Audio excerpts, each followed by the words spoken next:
بسم اللہ الرحمن الرحیم۔ السلام علیکم۔ مفتی تقی عثمانی کہتے ہیں کہ افریقی حکومت نے سیاحوں اور دیگر لوگوں کے لیے افریقی تفریح بحری جہاز کے نام پر ایک جہاز سمندر میں کھڑا کر رکھا تھا کہ لوگ یہاں پر سمندر کی لہروں سے محظوظ ہو سکے۔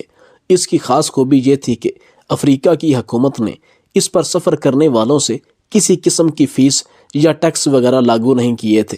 یہ صرف لوگوں کی سیر و تفریح اور اچھا وقت گزارنے کا ایک سبب بنایا ہوا تھا کہ لوگ دنیا بھر کی ٹینشن اور ڈپریشن سے شکار ہو کر جب یہاں پہنچیں تو انہیں کسی قسم کے کوئی چارجز بھی ادا نہ کرنے پڑیں اور وہ قدرت سے لطف اندوز ہونے کے ساتھ خود سے اور رب سے باتیں کر سکے۔ یہاں ہر وقت افریقی لوگوں کا تانتا بندہ رہتا، لیکن اتوار والے دن مقامی لوگوں کی نسبت دیگر اور دوسرے شہروں سے آئے ہوئے لوگوں کو زیادہ وقت اس افریقی تفریح بحری جہاز پر سفر کرنے کے لیے دیا جاتا۔ مفتی تقی عثمانی فرماتے ہیں کہ ایک دفعہ ایسا واقعہ پیش آیا کہ جس نے دیکھنے اور سننے والوں کو رلا دیا اور ان کے دل و دماغ میں بے شمار سوالات نے جنم لیا۔ اس واقعے سے انسان کی نیت، عمل، دنیا داری، آخرت، حتیٰ کہ ہر پہلو کا ایسن جواب موجود ہے۔ یہ 1998 کی بات ہے کہ یہ افریقی تفریح بحری جہاز سمندر میں حادثے کا شکار ہو گیا۔ جہاز پر ایک میاں بیوی کا جوڑا بھی سوار تھا۔ یہ اتوار کا دن تھا اور ان میاں بیوی نے اس تفریح بحری جہاز میں سفر کرنے کے لیے 3 گھنٹے انتظار کیا کیونکہ رش بہت زیادہ تھا، اور آخر 3 گھنٹے بعد ان کی باری آئی تو جہاز کی روانگی کے ٹھیک 10 منٹ بعد ایک بہت برا حادثہ پیش آیا۔ سب لوگ لائف بوٹس پر سوار ہونے لگے۔ ہر کوئی اپنی جان بچانے کے لیے ایڑی چوٹی کا زور لگا رہا تھا، اس لیے ایک بھگدڑ سی مچ گئی۔ لائف بوٹ کی طرف جانے کے بعد ان دونوں میاں بیوی نے دیکھا اور انہیں احساس ہوا کہ اس میں صرف ایک شخص کی گنجائش باقی ہے۔ اس وقت اس شخص نے بیوی کو اپنے پیچھے دھکیل دیا اور خود لائف بوٹ پر چھلانگ لگا دی۔ خاتون نے ڈوبتے ہوئے جہاز پر کھڑے ہو کر اپنے شوہر سے ایک جملہ کہا۔ یہاں مفتی تقی عثمانی نے پی ٹی وی پر چلتے ہوئے پروگرام کے دوران توقف کیا اور بیٹھے ہوئے تمام ناظرین سے پوچھا، آپ لوگوں کا کیا خیال ہے کہ وہ کیا بات تھی جو اس عورت نے ڈوبتے ہوئے اپنے شوہر کو کی ہوگی؟ اس عورت نے اس موقع پر اپنے شوہر سے کیا کہا ہوگا؟ مفتی تقی عثمانی کی یہ بات سنتے ایک عورت نے ہاتھ کھڑا کیا اور کہا کہ وہ اپنے شوہر سے کہہ رہی ہوگی کہ تم دنیا کے خود غرض ترین انسان ہو کے مشکل وقت میں اپنی بیوی کو موت کے منہ میں چھوڑ کر اپنی زندگی بچانے کے لیے اپنی اس ساتھی کی قربانی دے دی جس نے ساری زندگی تمہارے ساتھ گزاری۔ پھر ایک دوسری لڑکی نے ہاتھ کھڑا کیا تو مفتی تقی عثمانی نے پوچھا، جی بتائیں آپ کیا کہنا چاہیں گی؟ اس لڑکی نے کہا کہ وہ عورت مرتے ہوئے یہی سوچ رہی ہوگی اور اپنے شوہر کو مخاطب کر کے یہ کہنا چاہ رہی ہوگی کہ تم نے اس دنیا میں مجھے دھوکہ دیا ہے، لیکن کوئی بات نہیں، میں اوپر جا رہی ہوں، میں تمہاری شکایت کروں گی اور میں تمہیں آخرت میں دیکھ لوں گی۔ پھر ناظرین میں بیٹھے ہوئے ایک مرد نے ہاتھ کھڑا کیا تو مفتی تقی عثمانی نے پوچھا، جی آپ بتائیں آپ کیا کہنا چاہیں گے؟ تو اس نے کہا کہ ممکن ہے کہ اس کے شوہر نے اس کو اپنے ساتھ جوڑنے کی کوشش کی ہو، لیکن بدقسمتی سے اس کا ہاتھ اس کے ہاتھ سے چھوٹ گیا ہو اور وہ اس سے خدا حافظ کہہ رہی ہو۔ پھر ایک کافی بڑی عمر کی عورت نے ہاتھ کھڑا کیا اور کہنے لگی کہ اس لڑکی نے مرتے وقت اپنے شوہر سے یہ کہا ہوگا کہ تم دنیا کے گھٹیا ترین انسان ہو اور میں تم سے حد سے زیادہ نفرت کرتی ہوں۔ مجھے افسوس ہے کہ میں نے تجھے اپنا مجازی خدا جانا، لیکن میں اب تک اندھی تھی۔ اسی طرح مفتی تقی عثمانی نے ایک ایک کر کے تمام لوگوں سے ان کی رائے لی اور دیکھتے ہیں کہ ایک کافی بڑی عمر کے بزرگ چپ کر کے بیٹھے ہیں۔ جب مفتی تقی عثمانی نے ان سے پوچھا تو اس بزرگ نے جواب دیا، مفتی صاحب اگر ان کے بچے تھے تو مجھے پورا یقین ہے کہ وہ چیخی ہوگی کہ ہمارے بچے کا خیال رکھنا۔ مفتی تقی عثمانی نے یہ سنتے ہی حیرانی سے پوچھا، کیا آپ نے یہ کہانی پہلے سنی ہوئی ہے؟ تو اس بزرگ کی آنکھوں میں آنسو آ گئے۔ بزرگ نے روتے ہوئے سر ہلایا، نہیں، یہ بات میری ماں نے میرے والد کو بیماری کا باعث مرنے سے پہلے بتائی تھی، جو کہ میرے دل و دماغ پر تحریر ہے، جسے میں چاہ کر بھی ساری زندگی نہ بھلا سکا۔ مفتی تقی عثمانی نے افسوس کرتے ہوئے کہا، جواب صحیح ہے۔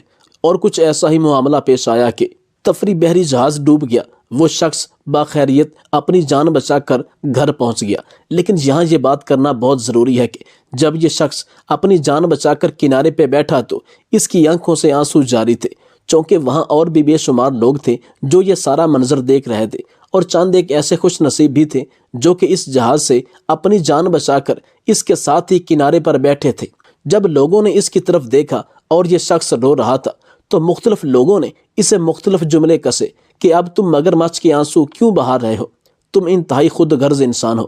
تم نے اپنی جان کو فوقیت دی اور اپنی بیوی کو موت کے منہ میں دھکیل دیا۔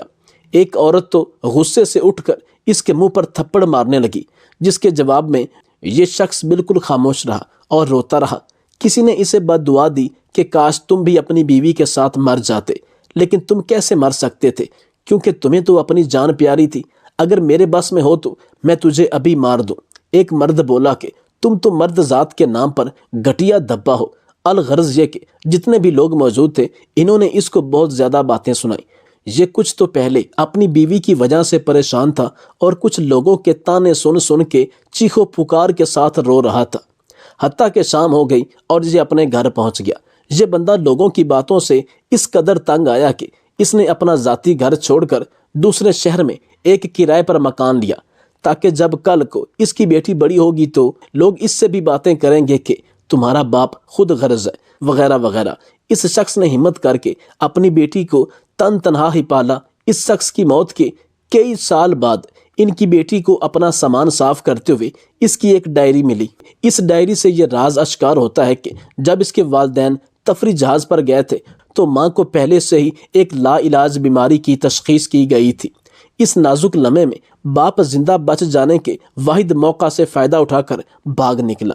اس نے اپنی ڈائری میں لکھا تھا، میری کس قدر تمنا تھی کہ تمہارے ساتھ سمندر کی تہ میں ڈوب مروں، لیکن اپنی بیٹی کی خاطر میں تمہیں ہمیشہ کے لیے سمندر کی گہرائیوں میں اکیلا رہنے کے لیے چھوڑ آیا ہوں۔ مجھے پرواہ نہیں کہ یہ دنیا والے مجھے کیا کہتے، کس کس نام سے پکاریں گے۔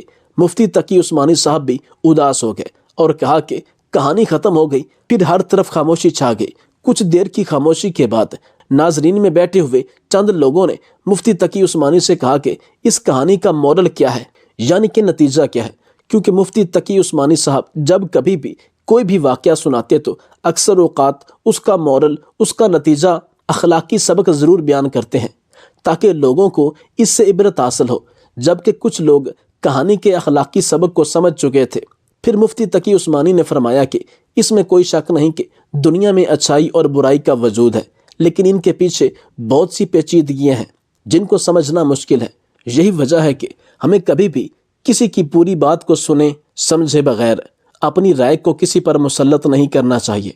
دوسروں کو پہلے سمجھے بغیر فیصلہ صادر نہیں کرنا چاہیے، کیونکہ بعض دفعہ آنکھوں دیکھا اور کانوں سنا بھی جھوٹ نکلتا ہے۔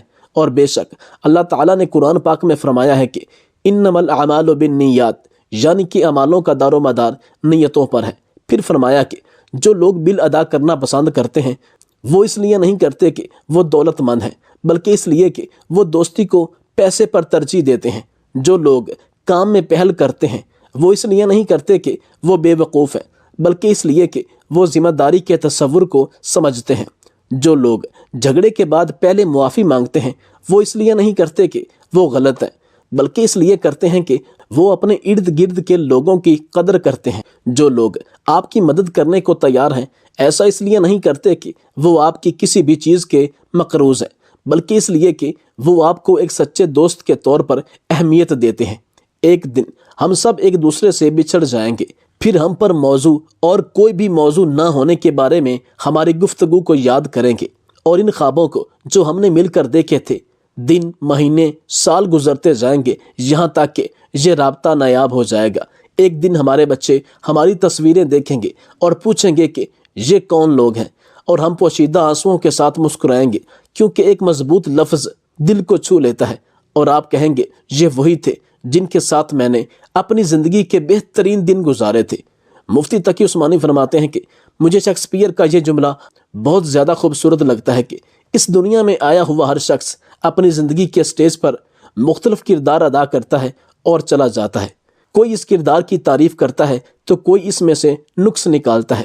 بہرحال جو بھی ہو، یہ سفر ختم ہونا ہے، اور کامیاب ہوا وہ شخص جس نے اس سفر میں، اس عارضی سفر میں ابدی زندگی کے لیے مال و متاع یعنی کہ نیکیاں اکٹھی کر لی۔